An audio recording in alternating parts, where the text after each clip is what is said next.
Hey there friends, Kevin here from the My Song of the Day Rock 2000 Today YouTube channel, and I got another album review coming your way. Today, we're going to be reviewing the 8th studio album from a heavy metal band that there's a good amount of you that love them, a good amount of you that hate them, and a good amount of you that's just like, okay. This is our review of F8 by Five Finger Death Punch.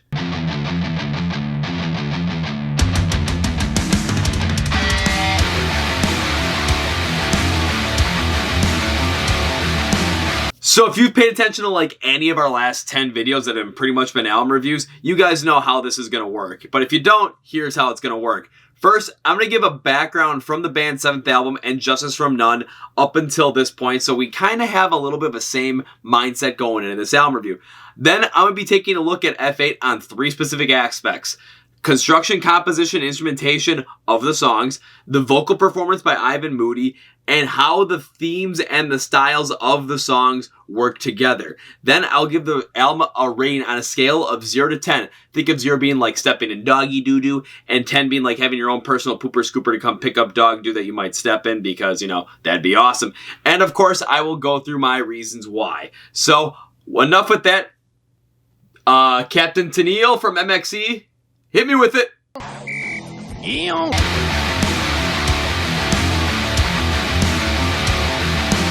So now we gotta start out with And Justice for None, the band's 7th full-length release. This was released on May 18, 2018. It was said to be done at the end of 2016, but problems with the label Prospect Park delayed this for about a year and a half. So, yeah. Taking a look at the ratings and the rankings and how people really reviewed this album, this one was rather mixed. Rolling Stone gave it a 2 out of 5, The Guardian gave it a 3 out of 5, Distorted Sound gave it a 4 out of 5, and Metacritic, which takes a look at kind of all those reviews and kind of compiles them together, gave it a 55 out of 100. So very average.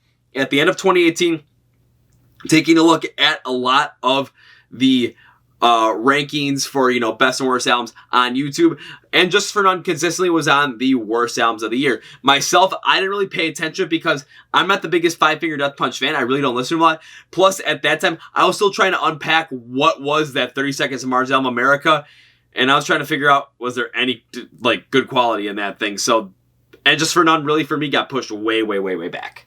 Since And Justice for None came out, there have been some changes to the band which really speak volumes about them. Jeremy Spencer, their longtime drummer, the original drummer, had back surgery right after And Justice for None was dropped in 2018 and eventually bowed out of the band due to that. Don't worry, the guy still supports the band and is now a reserve police officer in the state of Indiana, so that's pretty cool. Ivan Moody, the lead singer, also had his issues with addiction as well, in which he went to rehab in 2017, right after the album was fully done, but not released, again, with the problem with Prospect Park. And he ended up going to rehab, and it looks like a lot of that has been taken care of due to the fact that he has not had a relapse since. So, great for him there. F8 was announced on December 2nd, 2019. Hey, on my 25th birthday, so woohoo. And I looked at some of the reviews for this one beforehand, and they were generally a little bit more favorable than And Justice for None. Kerrang gave it a 3 out of 5, saying that they really honed in back on that classic Five Finger Death Punch sound. But I thought, you know what? I'm not going to trust Kerrang because I haven't listened to it yet. Now, you get to listen to my take. Let's go!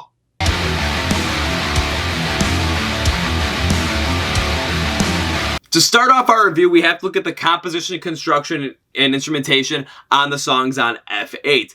And take a look at Kerrang's interview where they said that they were going to be doing a lot of that standard Five Finger Death Punch sound. That past use of that consistent sound was shown here, and it was shown here a good amount. So yes, they really did hone in on it to show, you know, their style of heavy metal, thrash metal really does stick in. Take a look at some of the songs where this happened like full circle. You have a lot of heavy, and I mean heavy double kicks throughout almost the whole entire song with that thrash style overall to really, you know, show a lot. But the transitions between parts, they went kind of that thrash style and like super duper heavy metal style, I just didn't think they worked out very well. This Is War, I thought was just heavy for the sake of heavy, much like War Is the Answer, but I did not like this one nearly as much as War Is the Answer. Mostly because I thought, again, this one was heavy for the sake of heavy, just to throw it right in your face and really drive at something. Leave It All Behind, it doesn't have this insane amount of heaviness that the band has shown, but it has shown in other songs like Coming Down and Remember Everything from previous albums. However, I didn't really care for this one at all because it just doesn't stick out at all. Like, it was just there. So construction-wise on some of these songs that they really just stuck with their own sound and like just kind of tunnel visioned it, Not really the biggest fan of those. The band, however, did mix it up a little bit, experimenting with a little bit of a couple of different sounds as well, maybe mixing some of their sounds together a little bit overall and trying a couple of different things. And when the band tried to do that, I thought that's where they really shined on F8. Take a look at the lead single, Inside Out. I thought this was one of the better songs overall because they did stick with that consistent sound with that, that thrash metal, that hard rock sound, but it works out well, especially with the thrashing guitar solo. And the reason this one works out a lot more, well than the other ones is on the vocal performance, which we'll get to in a little bit. Bottom of the Top was something that I was really interested in because when it first started, I thought this sounded very much similarly to Master of Puppets by Metallica, so I was expecting something very thrash metal. But then you get to the chorus, and it sounded like, like a metal version of something Sum 41 would do. And that stuck out to me rather well. I thought it was a great move to show the band has a little bit more range on there.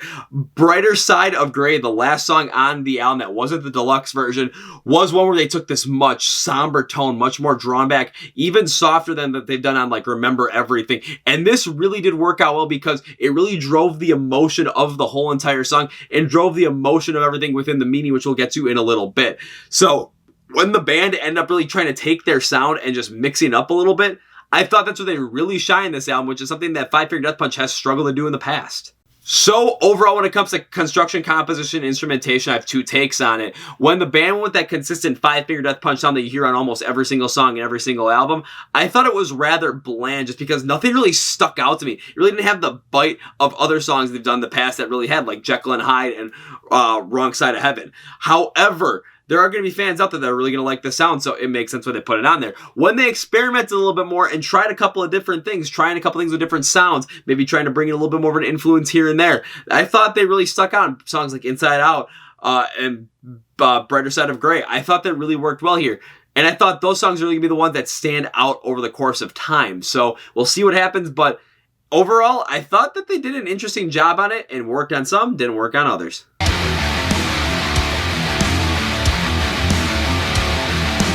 Now we're going to take a look at the vocal performance of the one and only Ivan Moody. And prior to F8, I've seen a lot of people, a lot of reviews really blast Ivan Moody for not having much of a vocal range. When you're going to hear songs where he's going to go with those rougher vocals and just kind of just put it out there in a rougher style, much like Jekyll and Hyde, much like War is the Answer. But then you're getting a song like Remember Everything or Coming Down, which is going to be a little bit more drawn back at times as well. But you're going to get kind of the same consistent sound. So I'm like, are we going to get the same consistent Ivan Moody, especially with what he just went through? Maybe we'll get a little bit more emotion, but when I listen to it, let's see. One thing that I was rather impressed on this album from Ivan Moody was that he did end up showing more range overall throughout the songs. And these were specifically on a lot of these songs where he was talking about going through that addiction and what it really causes between himself and what it caused with his family and all the emotions that involved in it. Again, I will go through that in the next section a lot more thoroughly, but I just wanted to bring that up as an example because on those types of songs, Ivan Moody really put it out there with his vocals. Taking a look at the lead single Inside Out, which is all about it, you listen to the verses and he really goes more with that, that Jekyll and Hyde, rougher kind of style, a little bit more intense and just straight in your face. However, when the chorus hits, the vocals are brought more of that, Coming Down, Remember Everything mix in there. So they show more emotion overall. And it really shows on that end how Ivan Moody can take, his two standard types of vocals and mix them in the same song and really create a song that has a standout feel to it that a lot of people are going to resonate well with and have since its release.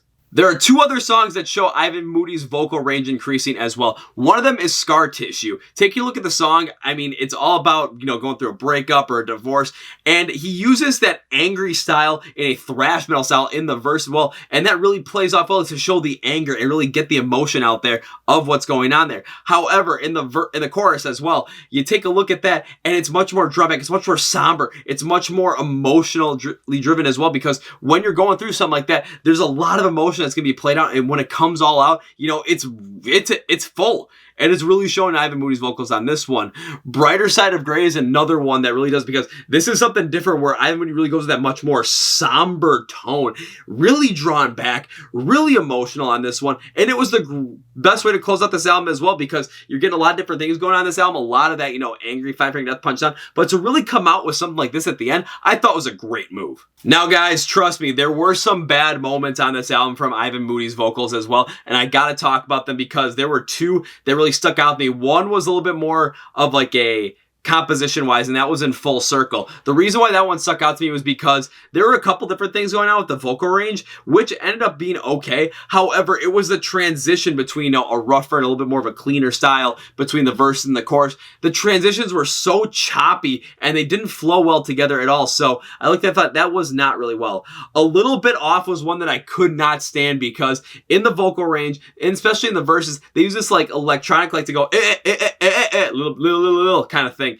And that was probably the cringiest moment from the album overall, because when I took a look at it, and I was like, it was like the hey ya's in there. Just something that really doesn't shine brightly at all. And that, but still that like dubstep, like hey yeah, la kind of thing that comes out there. That really stuck in my side as one of the most annoying parts of F8. So I won't be going back to a little bit off anytime soon. Overall though, I did like the fact that we got a little bit more of a vocal range performance from Ivan Moody. So I do have to applaud him for that and really focus on that. There are some bad moments here, but those good moments definitely outweigh the bad on this one.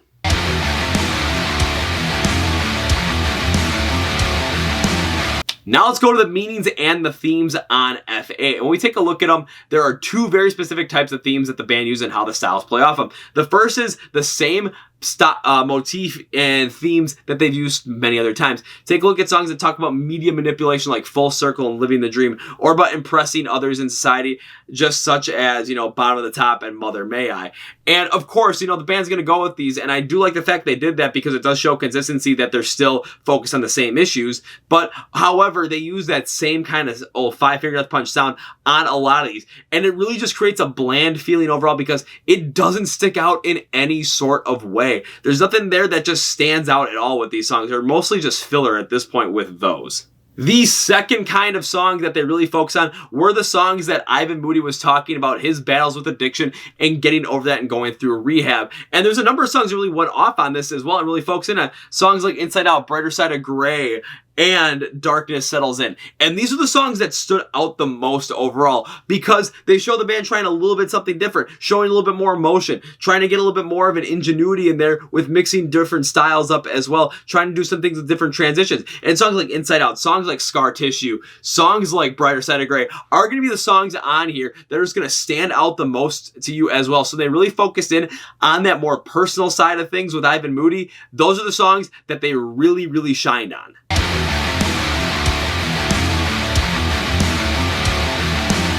Okay guys, time for my overall rating for F8 by Five Finger Death Punch. And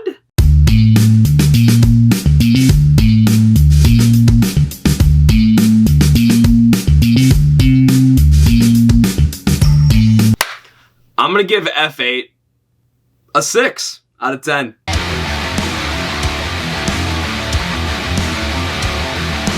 So take a look at the likes and dislikes from this album. We got to start with the likes and why I gave it a 6, a little bit over some of the ratings I've seen other people give it, or on par with what Kerrang gave it. The first is Ivan Moody's vocal range, because at times, we have seen in the past where it was very limited. However, on this album, we did see an increase in that vocal range overall, which we talked about earlier. And that's because when they talked about songs with going over much more with the emotion to it as well, with Ivan Moody's struggles with addiction, he showed more emotion, showed more personality in those songs, and that's what I really liked about it in the album. Songs like Inside Out, To Be Alone, and Brighter Side of Grey really are the songs that posture this and really do well. Another thing I spoke about just then, which I had to put in here, is the band focusing more on those personal issues and being more upfront with them. We've seen a lot of bands do that from last year in 2019, and Five Finger Death Punch is really putting that out there now in 2020 with Ivan Moody's addiction. I've seen reviews from guys like ARTV and guys like Rock that have accused Five Finger Death Punch of really sticking with them bland sound overall and really bland meanings.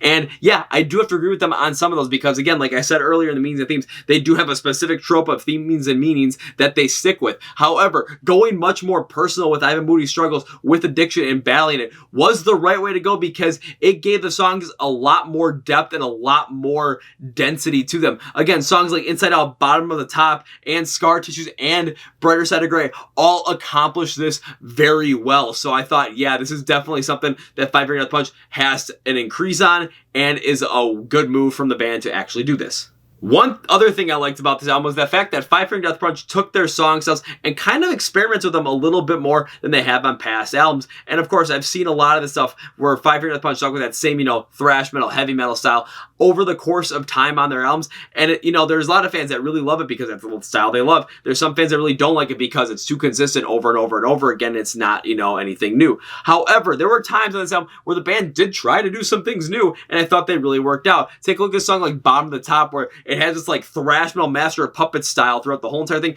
but the chorus has like this like hard rock, heavy metal, Sum 41 style to it, and the mixture plays off so well. Also looking at Scar Tissue, and it's the compare and contrast between that thrash metal verse and the emotionally charged different vocal pattern that you see between the verse and the chorus and how they play off together. That compare and contrast works out so well overall that I thought this was definitely a high point for the album.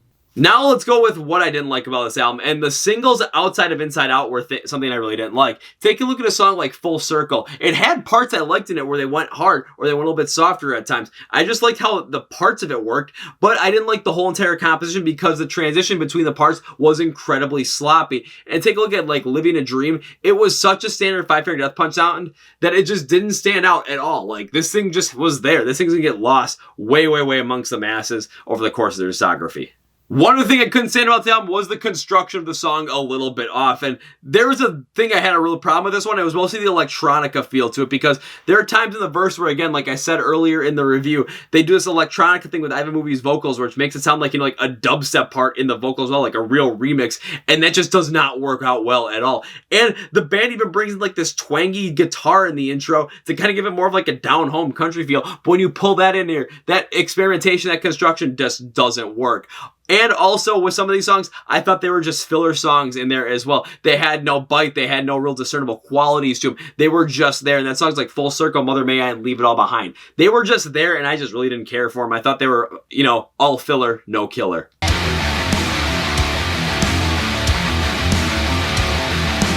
So now time for my final thought. Overall, you guys, I've already said at the beginning of this one, I am not that big of a Five Finger Death Punch fan. I really just don't care for that consistent sound over and over and over again that they're producing. Again, there are bands that have that consistent sound they produce over and over and over again that I really do like, such as Breaking Benjamin. They're masters of that craft, and I absolutely love what their sound is. Five Finger Death Punch is a little bit of the opposite with me. However, I was pleasantly surprised with F8 going into it because the band showed a little bit more dynamicness to their sound, to their vocals, and to what they were going to present within the song. I love the fact that Ivan Moody and the guys wrote a good number of these songs based off of Ivan's experiences with rehab, with trying to battle addiction, and it really worked out well for them overall. And you take a look at some of the construction as well, they really mix some things in here a little bit. They didn't take that same style over and over and over again. And when they tried to cut, a little something new, a little something experimentation, it really did work out well. The band is going to be on tour to support this album with I Prevail, Papa Roach, and Ice Nine Kills. And I really wanted to go to the show because, well, I wanted to see Ice Nine Kills open up. That'd be awesome. However, after listening to F8, I'm actually rather excited to actually go and see Five Finger Death Punch as well, due to the fact that we got a lot more substance from the band. Overall, this is a good outing from Five Finger Death Punch. I think this is going to bring a lot more fans to the band as well. Alright, that's it for me. Thank you for watching our review of F8 by Five Finger Death Punch. If you like the album review, give me a like. If you dislike it, give me a dislike. But put in the comments if you like it or dislike it and what you think about it. If you're not subscribed to the channel, hit the subscribe button and the bell icon to be notified every time we release new videos every single Wednesday and podcast episodes every single Tuesday. More of that later. Get those out of here. Follow us on social media so you don't miss out on anything like Facebook. Anytime anything's released, 20-second, song, 30-second song of the day preview, podcast episodes, YouTube videos, you're going to find out there. Twitter, same exact thing, but you can talk to us a lot easier on Twitter. Instagram's our biggest platform. You can find out all that stuff there as well. Plus our IGTV videos, which is behind the scenes thing we do every single Tuesday. So you can kind of get a look at what we're thinking about. You can join our Instagram live streams every single Wednesday night at 9 p.m. Central. It's an hour. You come talk to us. And we have fun doing it. We kind of have a good conversation going on. So follow us there. And TikTok as well. We just do silly stuff there. Links in the description below. Get those out of here. We're going to talk about the Chord Progression Podcast. This is our very own podcast, guys, and we are changing it up on this one. I've spoken over the last couple of videos that with the Chord Progression Podcast, we go a deep dive more into music, but lately we've been featuring a lot more of those emerging artists on there as well. So you can get an early on artists like Kingdom Collapse, GFM, Azume, Amongst the Giants, I'm trying to think of some of the other ones too. Kill the Blonde, a couple of the upcoming ones. Stain the Canvas.